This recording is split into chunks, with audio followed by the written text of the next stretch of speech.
Hey guys, I'm going to show you how to fix Gmail not working on Safari. So if Gmail isn't working on Safari, the problem may be caused by outdated browser data, disabled, disabled JavaScript extensions, network issues, or temporary Gmail outages.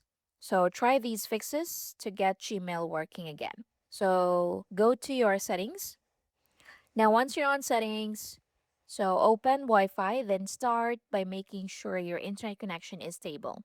So you can switch to another network to test whether the issue is network related. You can restart your Wi Fi router if needed. You can also switch to data and switch back to Wi Fi to see if that works. Next is to refresh Gmail. So, a temporary loading issue can often be fixed by refreshing the page. So, click the refresh icon at the bottom of the screen and wait for it to refresh, then see if that works. If Gmail still doesn't load, close and reopen Safari. So, swipe it up and close it fully, then open Safari again, then search for Gmail and see if that works. Next is to clear Safari cache and website data. So, corrupted cache files may prevent Gmail from loading properly.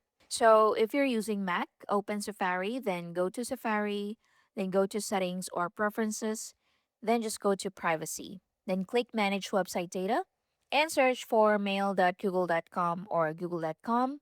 Then click Remove Data, then restart Safari. Next is to update Safari. So, running an outdated version of Safari can cause compatibility issues. So, open your settings, then scroll down to General and go to Software Update.